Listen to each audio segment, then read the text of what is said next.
RCM kitchen. இப்போ வந்துட்டு நம்ம மட்டன் பிரியாணி பண்ண போகிறோம். முக்கியமாக நம்ம ஆர்சிஎம் உள்ள பாசுமதி ரைஸ் பண்ணுறோம். அப்புறம் ரைஸ் பிரண்ட் ஆயில் தான். ஒவ்வொன்றா பார்த்துருவோம் இன்றைக்கி. புதினா, மல்லி, ஜாதி பத்திரி, ஜாதிக்காய், இஞ்சி, பூண்டு, பட்டை, அன்னாச்சி பூவு, கடல்பாசி, கிராம்பு, ஏலக்காய், தயிர், எலுமிச்சம்பழம், அரைமூடி தேங்காய், தக்காளி, வெங்காயம் எல்லாம் சேர்த்து நம்ம வந்து எப்படி பிரியாணி செய்கிறதுன்னு பார்ப்போம். மட்டனும் ரெடியாக இருக்குது. எல்லாம் வந்து எவ்வளோ எடைங்கிறத மட்டும் பார்த்துருவோம். புதினா வந்து எவ்வளோன்னு பார்த்துருவோம். புதினா வந்து 25 கிராம் வந்து நம்ம போடுறோம்.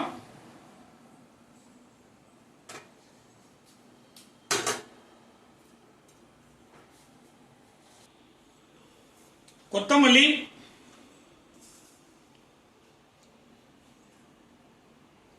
50 கிராம்,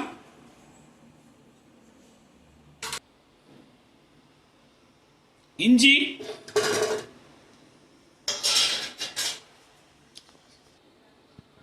வந்து 100 கிராம்,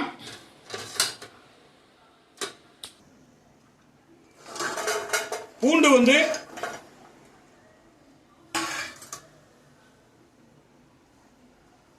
75 கிராம், பட்டை வந்து 2 சுருள், 2 அன்னாச்சி பூவு, ஒரு கடல் பாசி, 9 கிராம்பு, 9 ஏலக்காய், தயிர் 1 கப்பு, 1 லெமனு, அரைமுடி தேங்காய். அடுத்து வந்துட்டு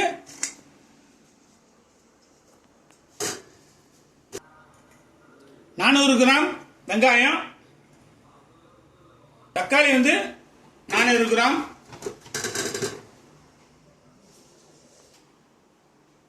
நம்ம ஆர்சிஎம் உடைய பாசுமதி ரைஸ் 1 கிலோ வந்து நம்ம போட்டுக்கிறோம். ஆட்டு இறைச்சி வந்து 1 கிலோ, உப்பு நம்ம தேவைக்கு போட்டுக்க போறோம். அவ்வளவுதான். இப்ப செய்முறையை பார்ப்போம். இப்போ வந்துட்டு முக்கியமா பிரியாணிக்கு தேவையான மசாலா வந்து நம்ம இது தனியா வந்து அரைச்சி வச்சுக்குவோம். மித்த எல்லாம் நம்ம வந்து எண்ணெயில வறுபடும் போது தான் ஒவ்வொன்றும் போடுவோம். சரிங்களா? பிரியாணி மசாலா தனியா அரைச்சி வச்சுக்குவோம். பிரியாணிக்கு 2 மசாலா ஐட்டம் தான் நம்ம வந்து தயார் பண்ண போறோம். நைஸா அரைச்சிருவோம்.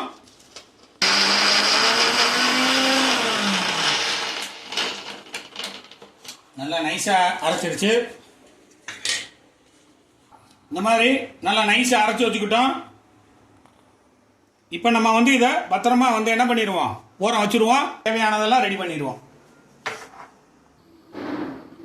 ஆர்சிஎம்மோட நம்ம பாசுமதி ரைஸ் வந்து கழுவி 1 கிலோவை ஊற வச்சிருக்கோம். 1 மணி நேரம் ஊறிடுச்சு. இப்போ இந்த ஸ்டவ்வை வந்து நம்ம 100% இருந்து 50% நம்ம வந்து வேக வைக்கணும். வேக வச்சதுக்கு அப்புறம் தான் நம்ம வந்து மசாலா எல்லாம் ரெடி பண்ணி நம்ம வந்து பிரியாணி தயார் பண்ண போறோம். இப்போ ஸ்டவ்வை பற்ற வச்சிட்டோம், நல்லா கொதிக்கட்டும். இப்போ நேரம் வந்து என்ன பண்றோம்னா பிரியாணி ரெடி பண்ணுவோம்.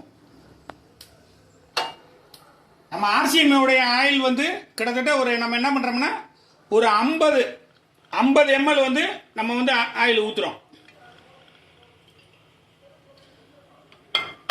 அடுத்து வந்து நெய் வந்து ஒரு 50.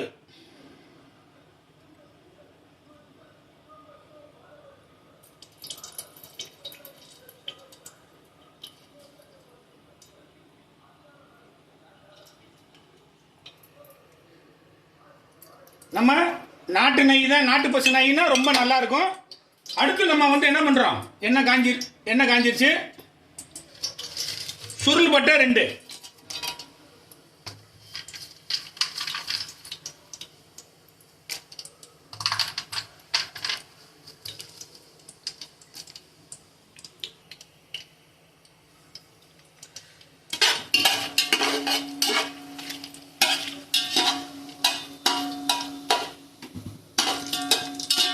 அன்னாச்சி பூ 2 போட்டுறோம்.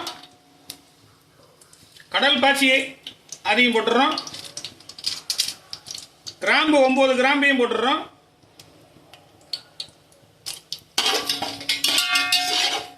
ஏலக்காய்,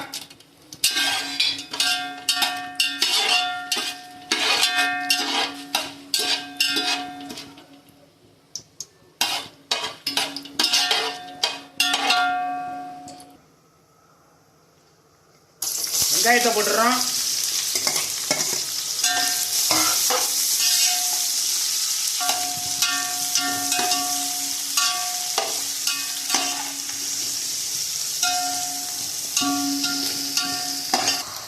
இப்போ 4 பச்சை மிளகாய் போடுறோம்.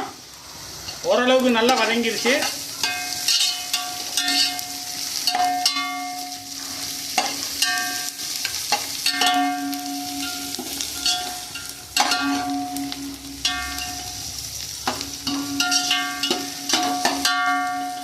அடுத்து இஞ்சி பூண்டு போடுறோம். அரைச்சி வச்ச இஞ்சி பூண்டு. இப்போ வந்துட்டு இஞ்சி பூண்டு வந்து பச்சை வாடை போயிடுச்சு. அடுத்து வந்து நம்ம என்ன பண்றோம்னா கொத்தமல்லி போடுறோம். அடுத்து புதினா போடுறோம். நல்லா வதக்குவோம். பொன்னிறமா வர்ற அளவுக்கு வதக்குவோம். நல்லா வதங்கிருச்சு. அடுத்து நம்ம தக்காளியை போட போறோம்.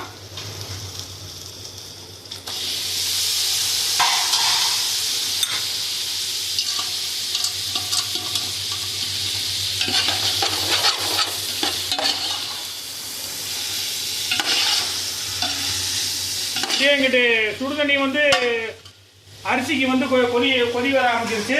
அதுலேயே நம்ம என்ன பண்ணிடுவோம்னா அரிசியை கொட்ட ஆரம்பிச்சிடலாம். இப்போ கறி அங்கே வெந்ததுக்கப்புறம் ஆட்டோமேட்டிக்காக இங்கே என்ன ஆயிடும், உங்களுக்கு அரிசி சூப்பராக வந்து வெந்துடும். அரை பதம் தான் இருக்கணும். நல்லா வதங்கிருச்சு. இப்போ என்ன பண்ண போகிறோம்னா நம்ம வந்துட்டு அரைச்சி வச்ச பிரியாணி மசாலா 1/2 டீஸ்பூன் தான் போட போகிறோம். நம்ம 1/2 டீஸ்பூன் தான் போட போகிறோம். அதுக்கு மேலே போடக்கூடாது. நீங்கள் வந்து 1 மாதம் வரைக்கும் இதை வச்சுக்கலாம். நல்ல ஒரு பவுலில் வச்சு நீங்கள் என்ன பண்ணலாம், அழகா பிரியாணி, குஸ்கா எல்லாமே பண்ணிக்கலாம்.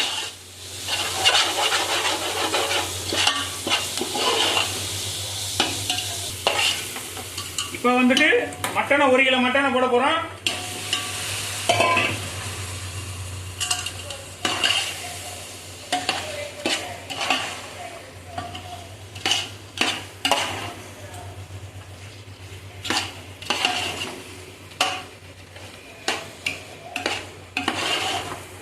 எப்படி வருது பாருங்க எல்லாம் மசாலா.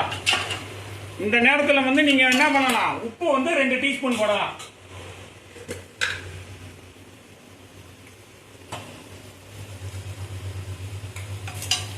ரெண்டு டீஸ்பூன் தான் போட்டிருக்கேன். 1 கிலோவுக்கு வந்து 2 டீஸ்பூன் தான் போடணும் உப்பு. அதுக்கப்புறம் தேவைன்னா உப்பு நீங்க கூட்டிக்கலாம், குறைச்சிக்கலாம்.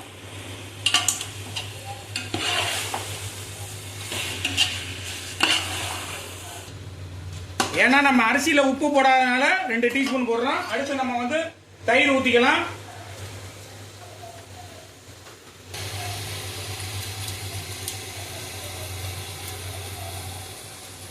கிராம் தயிர்.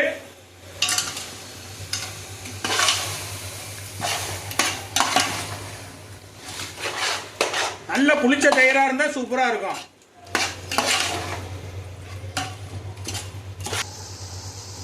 இப்போ வந்துட்டு தேங்காய் பால் வந்து ஒரு 1/2 மூடி ஏற்கனவே நம்ம எடுத்து வச்சதை ஊத்திக்கிறோம்.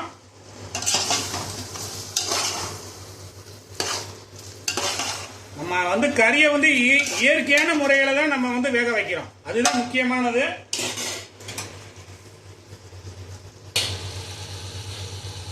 லெமன் வந்து 1 போட்டுக்கிறோம்.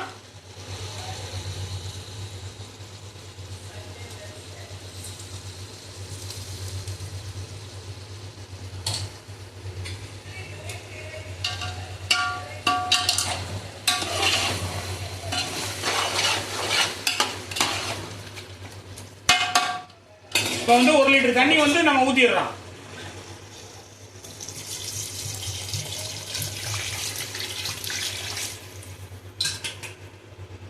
அதுக்குள்ள இங்க அரிசி வந்து வேக ஆரம்பிச்சிருச்சு. அரை பதத்துக்கு அழகா வந்துருச்சு. அமர்த்திடுவோம். இதை வடிகட்டி ரெடி பண்ணி வச்சுக்குவோம். இந்த மாதிரி நல்லா வெந்திருக்கணும். ஒன்று எடுத்து சாப்பிட்டு பாருக்கன்னா சாப்பிட்டு பார்த்துக்குங்க. ஏன்னா வெந்ததுக்கு அப்புறம் தான் நம்ம வந்து போட முடியும். சரிங்களா? இப்போ வந்து சாதத்தை வந்து நம்ம வந்து அழகா வந்துட்டு அதில் கொட்டிடலாம்.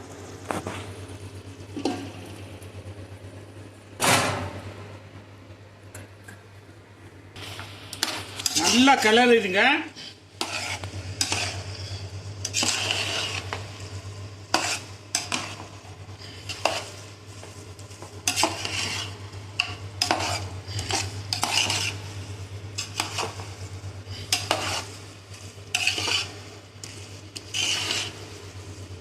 வந்து நல்லா தம்ல போட்டுடலாம்.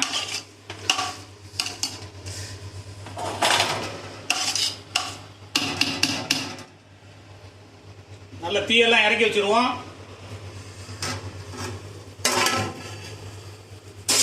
அடுத்து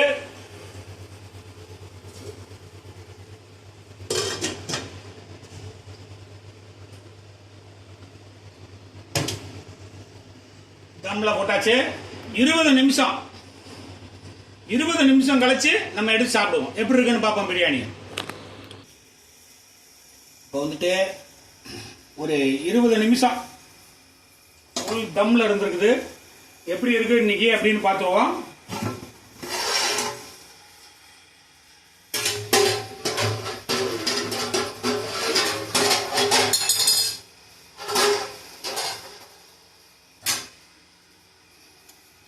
எவ்வளோ அழகா உதிரியா வருது பார்த்தீங்களா? இப்படிதான் இருக்கணும். இப்படி இருந்தால் தான் இது வந்து பிரியாணிக்கு ஏற்றுக்குவாங்க மக்கள். ஏன்னா உதிரியா இருந்தால் தான் பாசுமதியில் நல்லா சூடாக இருக்குவாங்க. பா செம்ம டேஸ்டாக இருக்கு.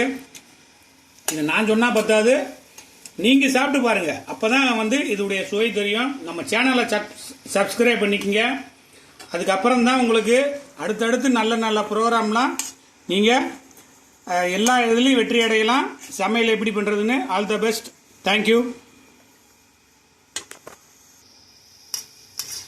சாப்பிட்டு பார்த்தாச்சு. சூப்பராக இருக்குது. உங்களுக்கும் பிரியாணி வேணும்னா சாப்பிடுங்க. சேனலில் வந்து என்ன பண்ணுங்கள், லைக் கொடுங்க, சப்ஸ்கிரைப் பண்ணுங்கள். அப்போ தான் அடுத்தடுத்து ப்ரோக்ராம்லாம் உங்களுக்கு வரும். நன்றி, வணக்கம்.